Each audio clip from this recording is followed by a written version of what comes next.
Thank you very much. Hi, everyone. So my name is Luci Stanescu. I'm a security engineering manager at Canonical. And one of the disclaimers I often put out before, well, whenever there's the word regulations that comes in, is I have no legal training. So please do not take anything I say here as legal advice. That would be very, very bad. Title of my presentation, mentioned earlier, is Applying Cybersecurity Regulations and Industry Standards to Open Source Projects. And that's a bit of a mouthful, right? So let's just start off with a simpler question here. Do we have any fans of regulations here in the room with us? Now, one, two, okay, there's a few. What do you like about regulations? Just shout out. Okay, they let you know what you have to do. Nice and simple, right? I'm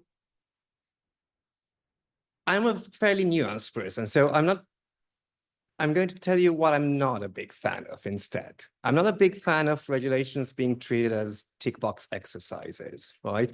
And I think it's really important to consider the spirit of any regulation as well, not just the letter. I'm probably an optimist myself, and that means that I prefer to look at these from the angle of what can we actually do that is useful, that is genuinely useful, and not just tick a box because that's being imposed on us, right? So what I'm hoping for us to discuss today is how regulations fit within the open source ecosystems. And there have been several presentations earlier today here within the same context, talking about the same kind of things here. And I'm really glad that we're having this conversation. Now, there's two perspectives that I think are important here. Now, one would be regulated environments. You know, open source is ubiquitous. It's everywhere. We use it. Regulated environments use it as well. But the standards, the regulations, the different tools that they have at their disposal are often not tailored to the specific way that open source regulations actually work. So the question is, what can we actually do to, make these two worlds fit well together? The other angle is the open source projects themselves. I mean, there are some really great initiatives. For example, from the OpenSSF Foundation, we've got the scorecard, the best practices, security baselines mentioned earlier. This foundation has put out advice about the CRA, and these are specifically tailored to open source projects, right? But at the end of the day, security regulations are also based on security best practices that are generic. They are advocated by experts. So is it really not the case that open source projects can also learn something from what's being imposed on industry as well? So this is the conversation I'm hoping that we can have today. And with this in mind, I've just taken some examples of some of the tools that are available for us from the sort of two different perspectives.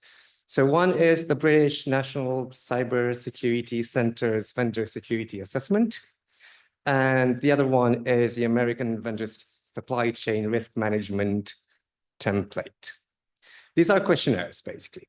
So these are tools that entities, organizations have at their disposals to evaluate the security of their supply chain.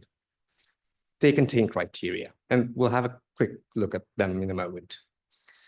On the other hand, we've got OpenSSF best practices and OpenSSF scorecard. These are also criteria or automated tests in the case of the scorecard project. And they are specifically tailored to open source projects, right?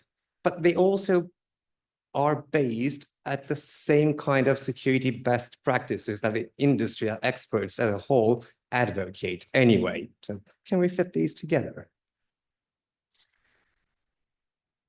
Before we answer that question, Let's have a look to see if we can actually use regulatory tools in the open source context. Now, this is basically me trying to demonstrate that this is actually possible by handpicking some very simple examples, but bear with me. So the NCSC's VSA has a criteria item that says that each product has a version-controlled code repository. Now, I think that it's kind of difficult to imagine an open source project that doesn't have a version control repository, right? So it should be implicit to an extent. But at the same time, if you look at the OpenSSF best practices, you'll see that the passing badge also states the project must have a version control source repository that is publicly readable and has a URL. So basically takes that same kind of condition and like puts it a bit further as well, like adds a bit extra to it. So that's great, right? So if you're effectively already adhering to the OpenSSF best practices, you automatically adhere to that criteria on the left-hand side as well. Second example I've got here is the vendor has a process for issuing remediation. And just for the context, because I have basically just copy-pasted from the VSA, but it's a bit longer, the text there. So this actually refers to vulnerabilities, not any kind of issues. From the OpenSSF best practices, the silver badge has a criteria item that says the project must have a documented process for responding to vulnerability reports. This is slightly different, right? I mean, the angle is the same, but one is requesting remediation. Now, remediation, there's a nuance there. What does it actually mean? Does it mean you have to have a patch? Does it mean you have to have a mitigation? Can you just say, just delete the software because that's the only remediation possible? It's still remediation, right? Actually, the VSA isn't clear on that. The OpenSSF best practices says you must respond to vulnerability reports. So you must acknowledge them, do something with them. So I hope that, from that last slide, it's sort of clear that what you find in regulatory tools does still make sense for open source projects. So here's the regulatory tools that we're going to be talking about today. The NCSC VSA, it was created in support of the Telecom Security Act and the accompanying electronic communication security measures regulations. Its stated goal is to advise on how to assess the security of network equipment. The term network equipment is actually does not refer to network equipment as in switches and routers, but actually to anything that processes telecommunications, basically. So servers that process communications are going to be within the scope of this. It's just language, right? All of these regulations are going to have very specific language that some might find a bit weird. It consists of 58 criteria items, and those are spread over 10 categories, and they tend to be rather specific, right? So here's an example. The vendor makes use of modern HIP protection mitigations. Now, get more specific than that, you'd actually have to say exactly what HIP protection mitigations you'd have to implement, right? So it is quite prescriptive in that regard. The CISA vendor SCRM template, on the other hand, this is that's quoted right from the actual template. A standardized template of questions as a means to communicate ICT supply chain risk posture in a consistent way. So the purpose is the same, right? The purpose is for organizations to be able to assess their supply chain. That's the main thing. There's 8 categories there. We're only going to be focusing on one. Some of the others are like personnel security, physical security. It's actually quite larger in scope than the NCSC's VSA. It's also much more generic. So the closest thing to the VSA's HIP protection criteria is the question, does your organization configure the compilation and build processes to improve executable security? It does not go into more detail than that. what should someone do in order to actually give a right answer, that's actually part of the nuance, right? There is no right or wrong answer here. It's about assessing. The open source tools.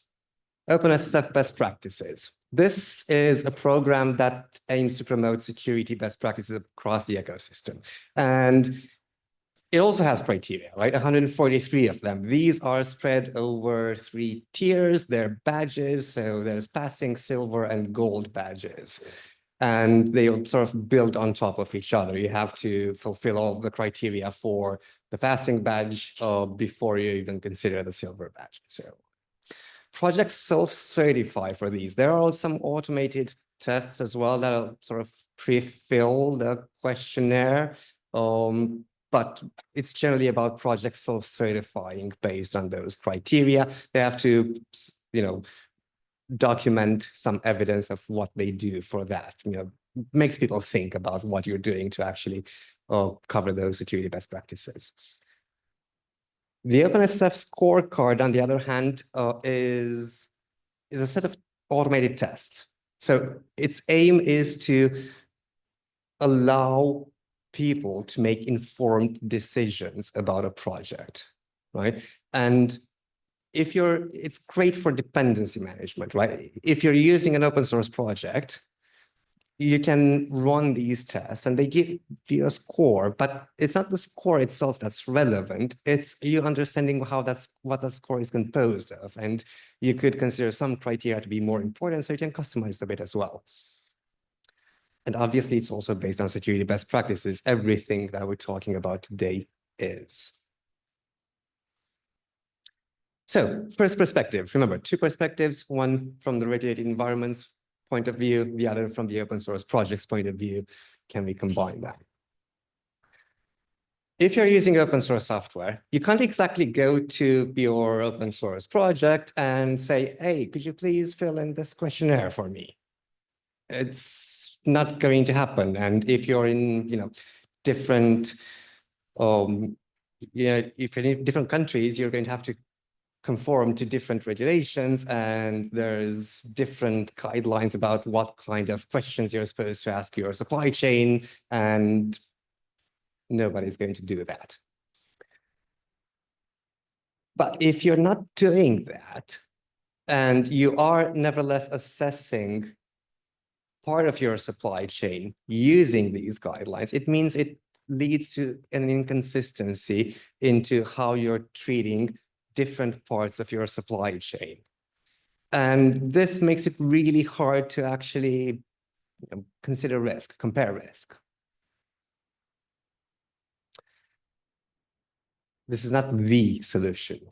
This is a potential proposal for a solution.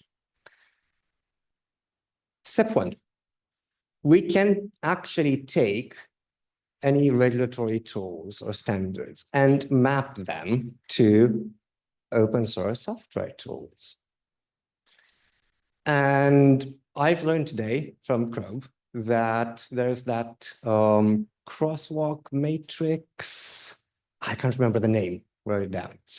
But as part of the security baseline project, he's actually started to map criteria in the baseline project, also taking in more stuff from the best practices program as well, and map these to a set of different regulatory standards, so that if you're fulfilling certain criteria, you're also fulfilling criteria from those standards as well. I think that is a brilliant way to approach this, right? Rather than creating a new standard and saying, hey, let's have a 15th standard that is now applicable to open source, and oh, wait, we need another one for this other country, another one for this other country. It is much easier to create a mapping between existing things. Step 2, fun one. Can we get a stamp of approval from regulatory agencies? Can we ask regulatory agencies, are these mappings good enough for an organization to proof that they're doing what they're supposed to be doing when they're using open source projects. And again, earlier today, the Eclipse Foundation is developing a standard for the a standard that open source projects can adhere to that covers criteria for vulnerability management according to the CRA. And they are then passing the standard on to the European Commission to consider in their guidelines. So that would be a brilliant type of stamp of approval from my point of view on how to actually address this, right? Step 3 is the easiest by far. If you've got step 1 and 2, then all you have to do is keep track of this and continuously keep track of this, because this is not a one-time exercise, right? What you have to do is you have to keep track of what you're doing, make sure that you're continuing to follow the best practices, and then publish that data and record it. And then everyone can use it. And this allows a level of transparency that allows everyone to make informed decisions at the end of the day, because that's what it really is all about. Not about comparing projects one to another. Are you better than me, or because you're following more of these best practices, but rather about allowing the user to understand what it is that they're actually using. Others have already proven that mapping is possible, right? But I've also taken the NCSE VSA and CISA's vendor SCRM template and tried to map them to OpenSF best practices, criteria, and OpenSF scorecard tests. And this is what I've come up with. So it seems that 32 out of 58 could actually be directly mapped. 26, not so much. And for CISA's questions, 13 out of 16 could be directly mapped to these criteria. Some of them are automatable to OpenSSF scorecard tests. So I'm not going to bore you to death with the mapping. I do have these in my slides here if you do enjoy falling to sleep while reading slides, then feel free to do this at home. So I'm going to completely skip over these. I wanted to say, there we go. I'm going to stop here for a second, just there. These are the hip protection measures that I mentioned earlier in one of the first slides. So we've got, from the NCSE VSA, we've got several binary protection criteria. Hip protection, stack protections, data execution protection, ASLR, memory mapping protections. Basically, these all fall into that CISA's question of what are you doing to protect your executable kind of thing. On the OpenSF best practices, it's actually less prescriptive. It's actually a bit more generic, a bit more like CISA, really. Hardening mechanisms must be used in the software produced by the project so that software defects are less likely to result in security vulnerabilities. So it's most definitely in the same spirit, right? And the fact is that you're not going to have the left-hand side, the VSA criteria applicable to all kind of projects. So, if you're using a dynamic language such as Python, you're not exactly concerned about heap protections or stack protections for that matter. So let me continue skipping over these. Okay, now to the fun part. What can we learn? What can open source projects learn from these? So remember, there were 26 NCSE VSA criteria items that I could not directly map to OpenSF best practices or scorecard tests. Are these actually relevant? That is the question. Are these simply outside the scope of what the open source ecosystem is about? Or can open source projects actually say, oh, hey, that might actually be interesting to us? I've grouped them based on, well, sort of a logical flow, right? Trying to make sense of them together. And these are a bunch of categories that I've named. So those names do not come from the actual regulatory tool. 4 criteria items for a security declaration. Just going to quickly read through them. Product lifecycle process. The vendor clearly identifies the lifecycle for each product. Development processes and feature development. There is one primary release train of the product. International release and forking. The vendor maintains a single global version line for each product. There are a minimal number of other versions, or ideally none. Well, good luck stopping open source projects from forking, right? Or thinking that's a good idea for that matter. Security improvement and secure execution environment. The vendor has plans to continue to improve its product's security. Now, that's a very fun one, right? Has plans. What plans? Not really defined. I shouldn't have skipped to this one.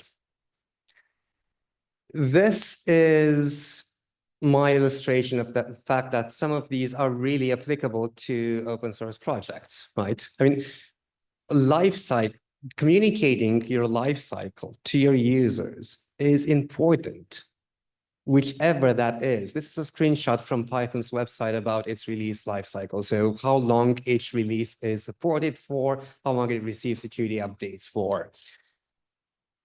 I'm not saying that open source projects are now supposed to have stable releases that they provide security maintenance for a number of years, because that's unfeasible. But communicating what you're doing, what users' expectations are supposed to be, that is the important thing. So that communication can simply be, hey, I'm going to fix all vulnerabilities in the latest release only. That's where you find it. If you want no known vulnerabilities in your version of my product, you have to use the latest release. And that is what a lot of projects actually use. And that's perfectly fine. But it's very useful to communicate that. The reason it's useful to communicate that is education of the user. So users may not actually realize that that is the fact. As silly as that might sound, by simply stating that, you are automatically educating people that you need to update, because otherwise the older versions might have vulnerabilities in them. And it is, in my opinion, something really important to do. So, this is what I was saying earlier. Communicating expectations. This is a really great benefit of having a security declaration that talks about how you're handling security. There is another benefit to open source projects that doesn't really apply to closed source projects, and that is open source projects get contributions, right, by definition. By being explicit about how you treat security, how you handle it, it also sets expectations accordingly to all of the contributors. It makes people think, it makes people handle things the way you want them to be handled as well. So I think that's a really good point. And just to prove that security declarations are really useful in the context of open source projects, the OpenSSF best practices passing badge has these criteria items, which I would say fall under the category of security declaration. The project must have at least one primary developer who knows how to design secure software, and at least one of the project's primary developers must know of a common kinds of errors that lead to vulnerabilities in this kind of software, as well as at least one method to counter or mitigate each of them.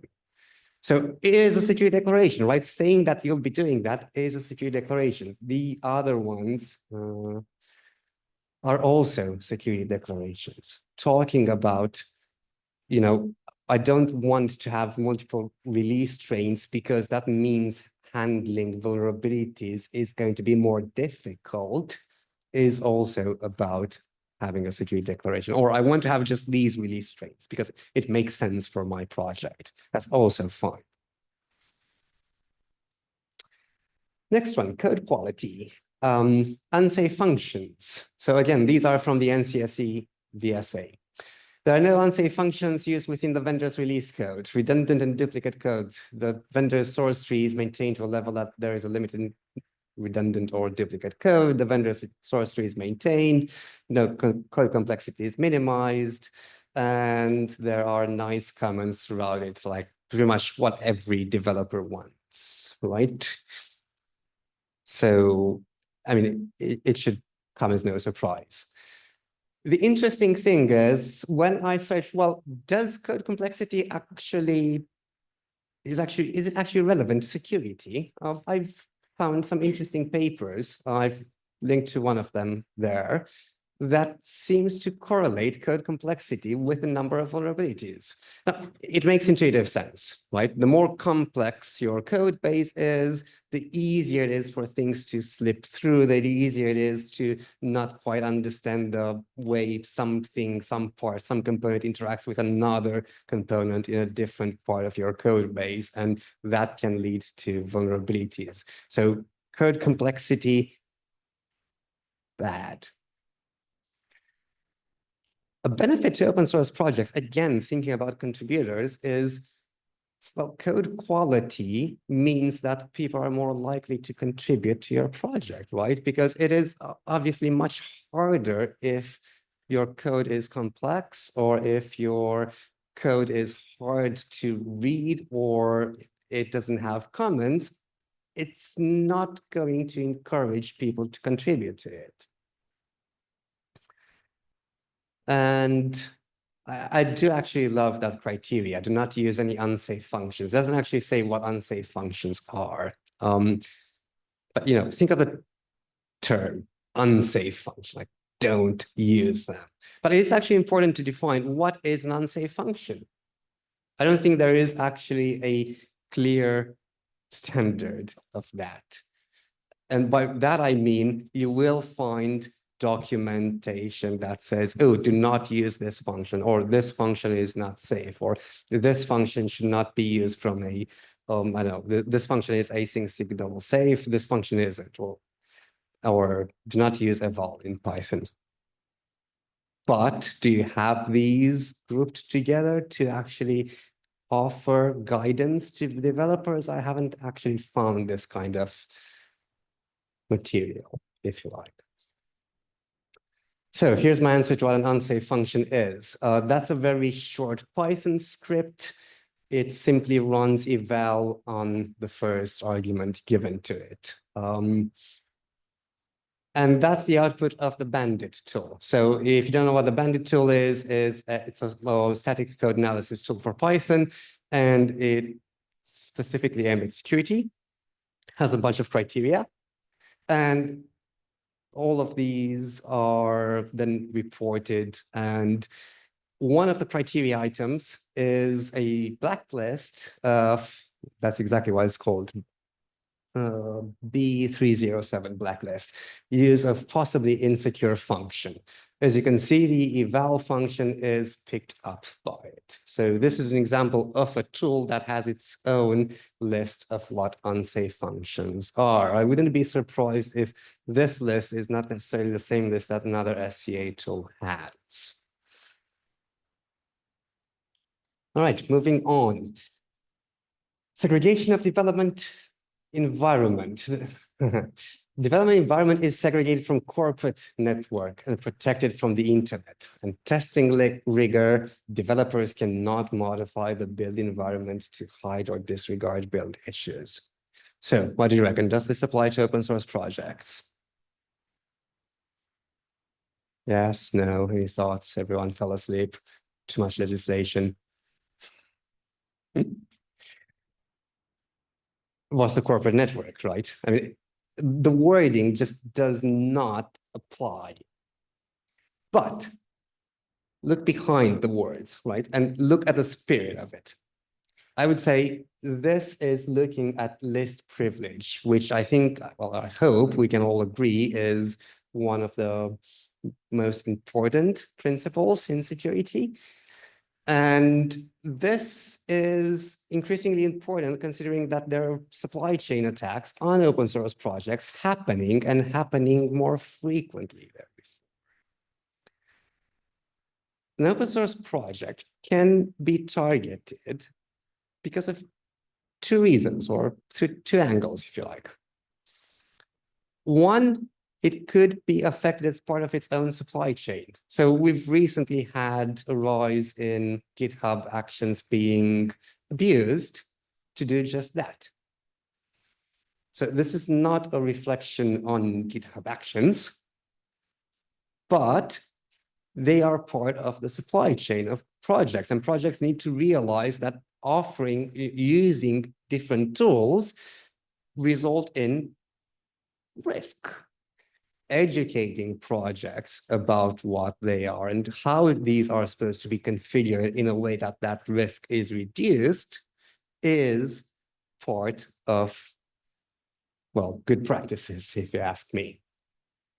The other angle is we can have open source projects targeted directly as part of a larger supply chain attack, because that open source project is used by what the actual target of the attack is. That is not unreasonable or unheard of, for that matter, at all. Any examples?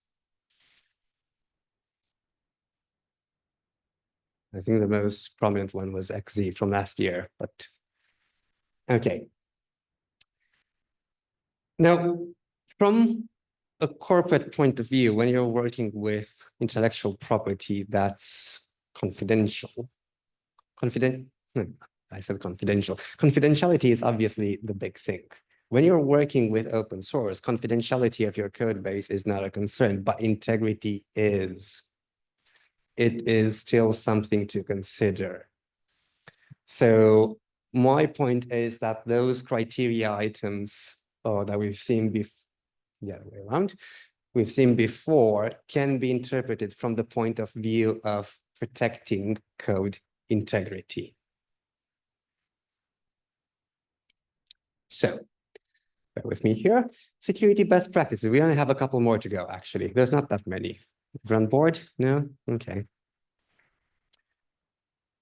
List privilege code. The vendor follows a list privilege methodology. We mentioned this before when developing and executing code within their products. No undocumented administrative mechanisms, hard-coded passwords, or access key pairs. Now, good luck hiding these in open source projects, right? No undocumented administrative features, no default credentials, no default passwords are left on the device after initial setup, and product hardening. The product can be easily hardened into a secure configuration. These are best practices, generically speaking, right? I mean, some of them, like you can't hide a password and not expect everyone to be able to find it, like a back door into an open source project, unless you like obfuscate things. But anyway, but they make a lot of sense. They make a lot of sense because, you know, there's a lot of hype behind this secure by default term. But the fact is, when a deployment is very rarely hardened by taking the full documentation of the product, understanding how different configuration options fit together, and choosing your configuration options that are best for security. People want things to work, right? And they get something to work, and they might need to customize a few bits here and there, but security, and even if they want to harden their configuration, they're not necessarily going to dig, and it's going to be a lot of effort to dig deep into all of the possible configuration options. So secure by default is best for the end user. An interesting benefit, in my point of view, of a secure by default approach is that it means that the deployments configurations are actually a bit more harmonized. It means that you don't have different kinds of configurations spread around, whether you're talking about one organization having different deployments, or if you're talking about a project having to support different use cases because of very different types of configurations. So having more harmony between these would be beneficial. For those that do actually want hardened configurations, it is very useful to have documentation that clearly specifies this. Tomorrow, I actually have another talk on lessons learned from Canonical's own secure software development lifecycle processes. And one of the things that we asked all of the projects under Canonical's umbrella to do is to prioritize security documentation. And within that security documentation, we identified certain items which are useful to document, and hardening configurations, like what specific knobs are relevant to security and how they impact usability or how they impact security, obviously, is the thing that we've asked all projects to do. So this kind of configuration is useful because it allows users to go straight to it, right? Instead of having to read all of the manual, if they're interested, like I want to get it to work and then I want to harden it. Getting it to work is easier. I don't want to have to read through the entire manual to understand everything in order to harden my deployment. So having specific sections for that is very beneficial. Testing. Security functionality is tested. And negative testing. These are interesting, right? Because often testing is focused on things that work, right? Things that users actually do, the flows, the data flows, the use cases that are normal. But your security actually relies on the exceptional data flows. So having explicit tests to make sure that any sort of security check, any sort of validation is still there after features are introduced or after bugs are fixed, ensures there are no regressions from the point of view of security, not from the point of view of usability. And, you know, users use the happy paths, but it's the attackers that actually use the error paths, because this is what is natural to want to exploit, right? That is how you exploit software, by following the unusual code paths.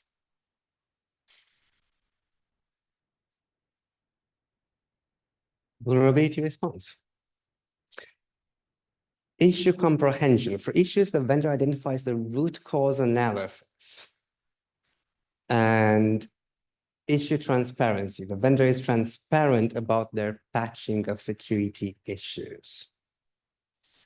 Here's another one. There's a PSIRT team within the organization. You might think that it's hard to actually have a PSIRT team within a small open source project.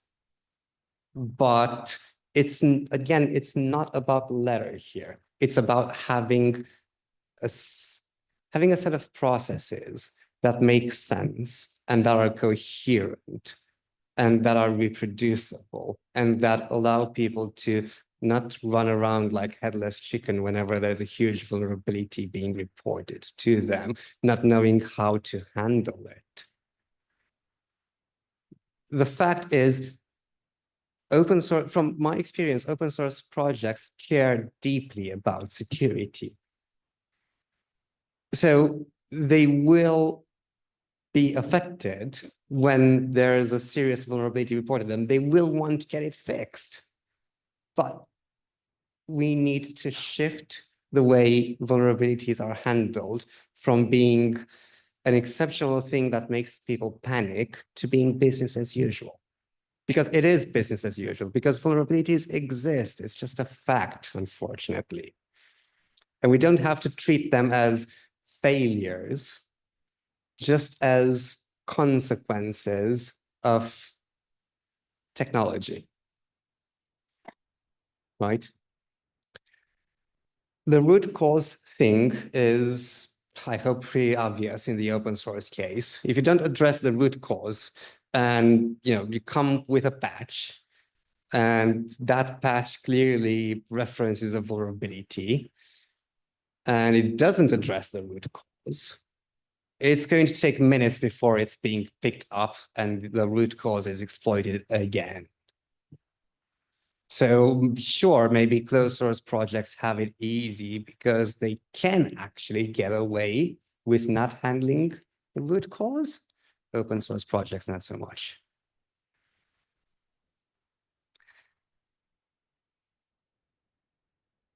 I've mentioned before that open source really goes hand in hand with transparency. And a lot of the activity that open source projects do is out there in the open. That is great. That is great for security. But, question? Okay. Oh, 15 minutes. I'm actually almost done. So that's great for security, right? But users can't follow all of the discussions. They can't follow all of the commits. They can't understand everything that happens with all of the projects that they're using. So allowing them to make informed decisions by providing all of the necessary information about how a project is handling security really empowers them.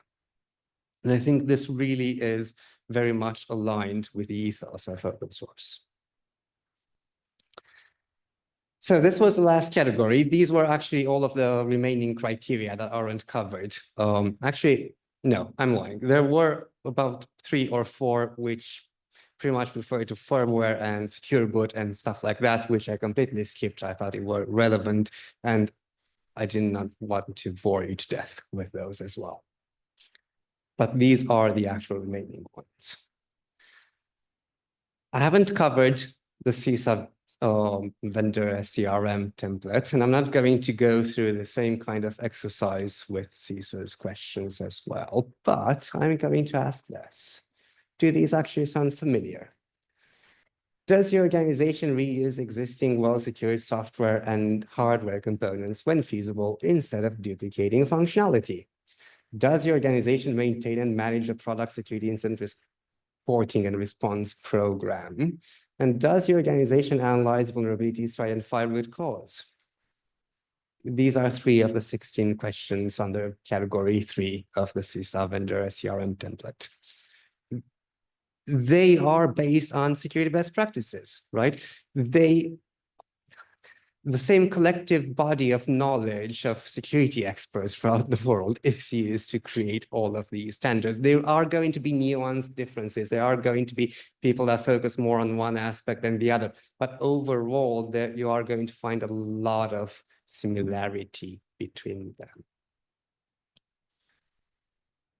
And these are some interesting ones I want to highlight. Does your organization document and communicate security control requirements for a hardware, software, or solution offering? Security documentation, telling people how to use your product, what measures are implemented, right? As if it's, I don't know, if it's a web portal, like how is it storing its data? Is it protecting its data somehow? How is it doing authentication?